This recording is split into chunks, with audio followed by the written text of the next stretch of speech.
그 가운데 한 보도에 따르면 태양광과 관련된 탈원전과 관련된 특정 시민단체들의 공기업이 돈을 수백만 원씩 계속 내고 있었다라는 문제 제기도 나왔습니다. 함께 보시죠. 에너지 관련 공기업 대기업들이 특정 시민단체죠. 에너지 전환 포럼이라는 곳에 사실 문재인 정부 탈원전의 상징적인 시민단체로 꼽히는데 해마다 수백만 원씩 회비를 납부했다. 2018년 올해 약 1억 9천만 원 규모 포럼 기업비, 회원비, 행사비 명목으로 내왔다라는 겁니다.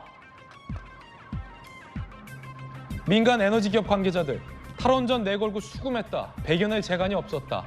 우리 스스로도 회비를 탈원전 조공이라고 생각했다라는 폭로들도 나옵니다. 국민의힘에서는 탈원전 진지에 대한 조사도 필요하다. 이 에너지 전환 포럼 출신의 민주당 국회의원도 나왔죠. 자, 김수영 교수님, 이 보도의 문제 제기는 어떤 겁니까? 그러니까 이제 기업하는 입장에서는 정부가 어떤 정책을 펴내냐에 따라서 이 이익관계가 너무나 달라질 수 있잖아요. 근데 전 정부에서 이 탈원전을 아주 밀어붙이다 보니까 이 탈원전의 대표적인 환경단체라고 할 수 있는 곳에 굉장히 고액의 회원비를 납부했던 거예요. 어떻게 보면 이제 보험을 들어놓는 거죠. 관계를 잘 뚫어놔야 되니까요. 그래서 이제 우리 입장에서는 정부 정책을 따를 수밖에 없는 상황에서 이런 식의 이제 돈을 회원비를 울며 겨자 먹기로 냈다라는 이제 의혹 보도인 건데요.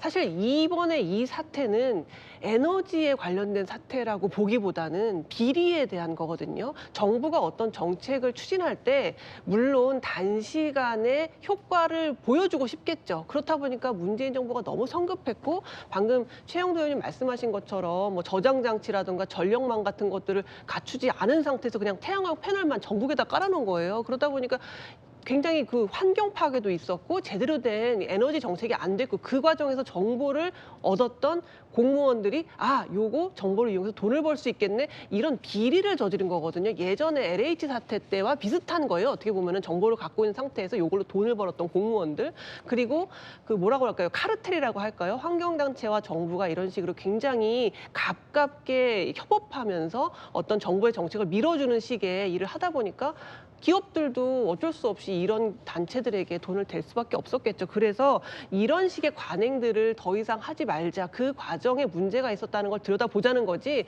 마치 정부가 무슨 신재생 에너지에 대해서 반대하는 것처럼 그렇게 볼 건 전혀 아니다. 그런 생각이 듭니다. 그러니까 본질은 개인의 비리고 공무원들의 일탈인데 이것을 문재인 정부의 에너지 정책이 잘못된 것처럼 이야기를 하게 되니까 이게 왜곡되는 것 같습니다.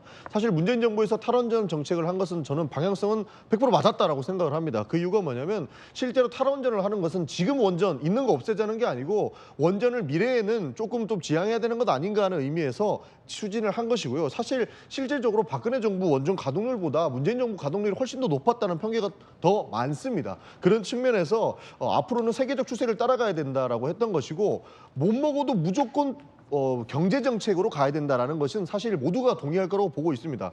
아리백을 세계적 추세로 진행하고 있으면서 유럽 같은 데에는 신재생 에너지나 친환경 에너지로 전환하지 않으면 그 기업의 물품은 사들이지 않겠다라고 이야기를 하는 거예요. 그렇기 때문에 아리백으로 가야 되는 방향 중에 하나가 태양광 패널이 있었던 것이고 그렇게 친환경 정책으로 가는 것이었는데 이 정책이 전반적으로 잘못됐다 이야기하는 것은 조금 어폐가 있다라는 것이 좀 이렇게 깔고 가야 될 것이라고 생각을 하고요. 개인의 비리, 공무원의 비리는 저는 엄정하게 근절해야 된다 이런 말씀 드리고 싶습니다. 예, 태양광 비리 의혹과 관련된 수사 결과도 좀 더 지켜보겠습니다. 저희들은 60초 광고 보고 돌아오죠. 잠시 후에 뵙겠습니다.